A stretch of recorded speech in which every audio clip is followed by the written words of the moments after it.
Yo, what's going on? It's your boy DJ Mad Mavern with Marc Francois and Einass. And if you're just tuning in now, you are listening to the Gooniez on the #1 radio station in the world, ModcoRadio.com. And remember, if you're on our Facebook Live, the Gooniez Facebook.com/the Gooniez Radio, you can see us live and type in your opinions, comments, whatever you want to do. Go ahead and do it. But you're not going to be able to listen to the Mad Mix. You have to go to ModcoRadio.com and listen, or you can download the TuneIn app or the Simple Radio app and search Modco Radio, and we're on there as well. So right now we're going to get into the weekend wrap up. So if you missed what went on this weekend, you was out partying, you was getting litty, you couldn't figure out or find out what was going on in the news, Nas got everything for you. So ladies and gentlemen, the weekend wrap up. Let's go. Good morning, everyone. Thank you for tuning in to the weekend wrap up. Thank you. So we're going to get into some R. Kelly news. Of course, we've all heard about R. Kelly by now and his alleged sex cult. God, I hate saying that. So R. Kelly reportedly hired Bill Cosby's former lawyer to represent him, being as though he's going to be going into court soon. Last week, allegations started to spread that R. Kelly allegedly has a group of women in a sex cult. The news quickly expanded and caused the singer to trend on social media. Following the allegations, one of the women in the alleged cult spoke out, reassuring that rumors were false. Her family responded and claimed the rumors were very much true. So according to the Daily Mail, R. Kelly has now reportedly added Bill Cosby's former lawyer, Monique Presley, to his defense team. So we remember the Cosby trial where, Presley helped defend Cosby as he faced charges of his sexual assault case before she's tough. Presley's getting cases thrown out. She stepped down from his legal team last August. And I don't think she was the one who threw the Cosby case out. Not so sure. Don't quote me on that. But Presley refused to release a comment on the situation last week. Linda Mensch, another attorney for R. Kelly, released a statement on his behalf in regards to the allegations. The statement read, Mr. Robert Kelly is both alarmed and disturbed in the recent revelations attributed to him. Mr. Kelly unequivocally denies such allegations and will work diligently and forcibly to pursue his accusers and clear his name. So what do you guys think? What is a sex cult? Because what and why is it illegal? Like that's what I'm Whoa, thinking. Okay. So if a bunch of women I'm not sure the clear and true definition. Why are you laughing so hard, John? Oh man, this is epic. So no. It's definitely, that's a good question, Mark. Face look like what? That's a great question. It threw me off, but it's definitely a great question. What is a sex cult? By definition, I'm not sure what a sex cult is. But the situation here, I believe, R. Kelly has been. He's been attributed or just like affiliated with a lot of things. This is his second lawsuit that we know of. The last time was the one where they said he sexually assaulted someone and apparently urinated on a female, whatever the case was. This time it was actually a young lady's parents. The young lady is 21, so therefore she is of age. She is newly 21, I'm assuming. And that's why her family or her father reached out or said that she's being held against her will by R. Kelly mainly. But she's in there. They said she's at home. I'm not even sure where, but somewhere down south, probably at ATL or something. So the thing that makes it illegal is it's against their will. The thing illegal or legal? What do you say? Like illegal. Kidnapping. The thing that's making it illegal. Nobody said it's illegal yet. It's allegations of him being involved in a sex cult or head of a sex cult because he's holding these young ladies against their will. And I can understand from a point where it's these lost young women. They think the guy has money or Kelly, whoever it is, and he bribed them into doing that. Who knows? We don't know the truth as of yet. But the family of one of the young ladies is saying that she's being held against her will. She's being brainwashed or whatever it is. I read comments on a blog a couple days ago saying that one of the young ladies, her girlfriend, she was like, no, she is, even though the young lady, after her father released the statement, she came out and released a statement and said, I'm not being held against my will, but refused to disclose her location. where she's Gotcha. at. So that made my antennas go up. And then a friend of hers, she's like, I know this girl, and if you only would know what he would do to her if she were to speak out. Gotcha. So R.Kelly is in deep hot water right now.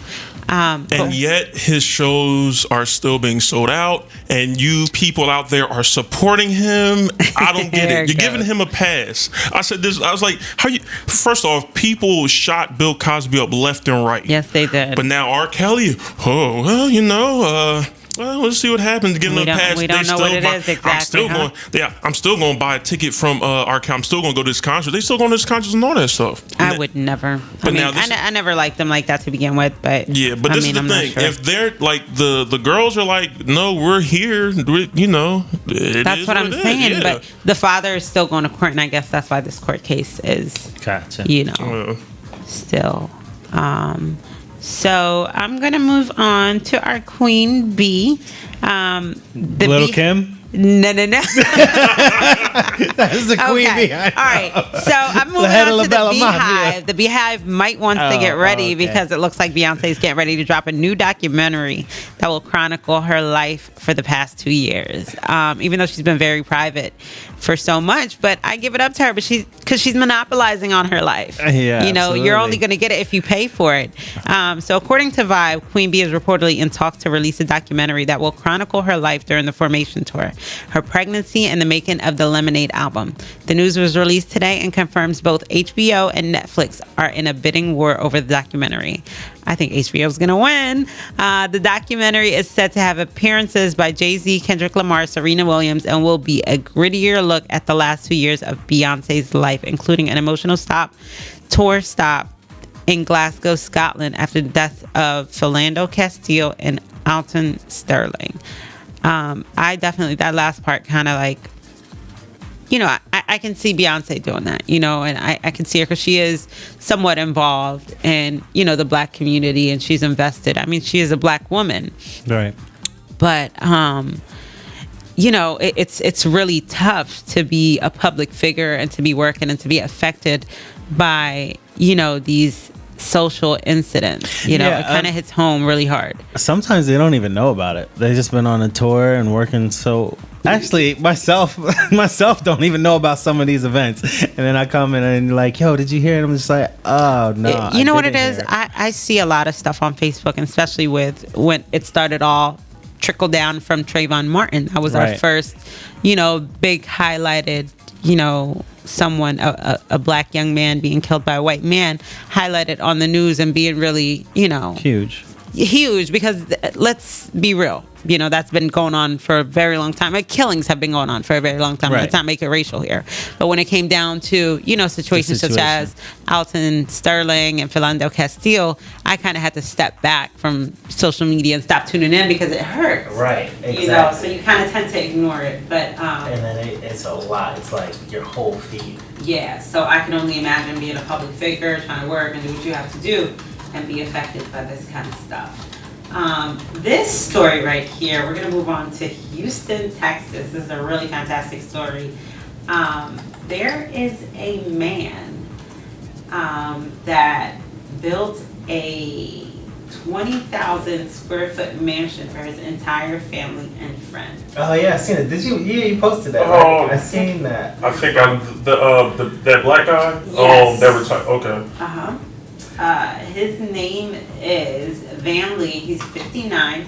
He's a Harvard graduate who recently retired as the executive vice president of a Houston consulting firm. In the past, he worked with the Clinton Foundation and the Obamas, and he was also a performer in the Alvin Ailey Dance Company. But I'm just so intrigued by this gentleman.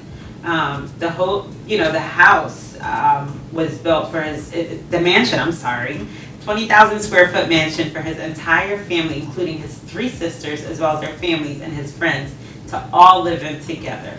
How happy of a family could that be? That's amazing. So the home has a chapel, a hair salon, private living quarters for everyone, and a pool for his grandkids. They each have their own living room, kitchen, washer, dryer, and a master bedroom and guest room with separate bathrooms. Reggie Van Lee told Fox 26 Houston that he was inspired to build a family estate when Caroline Kennedy personally invited him to the Kennedy compound. He said he built the houses so their families could make many memories together. as much as people say, oh, that's so nice of you to do for your sisters, they have no idea the joy I get said family. So that is amazing. I think that's fantastic. Can you be my brother, Mr. Van Lee? Yeah, it's pretty dope. As long as you got your privacy too. Well, that's what he was saying. Everybody has their own living room, washer, dryer, kitchen. And I saw the video too. The house is huge. Like everyone, it is spread out. So like you can go. People make like, me run in Houston and stuff. And I'm like, I'm a family member. I don't know, man. Some of these parties I goals. throw, I can't have my grandma around. That's family goals. But you know what? I feel like it gets to a point like, culturally, my family where I come from, we stick together and we stay around, and there's of course, like everywhere, there's a big house, the grandparents' house where everybody gets together. But I would definitely, like you said, you have to have your own space sometimes, because when you have your own family, you need that space outside. Right. You don't need, people influencing your children or influencing your marriage life or whatever it is, your personal life. But it would be so nice to have, everybody in the same place together. Mm-hmm. And I read something before where a young lady was saying this is how she saved money. Even in the same town would be cool though. Yeah. Or like the same community. Right. Yeah. That's definitely family. How she save money because she saves money because she lives, her and her son live with their parents in this big old house. She has her own living quarters.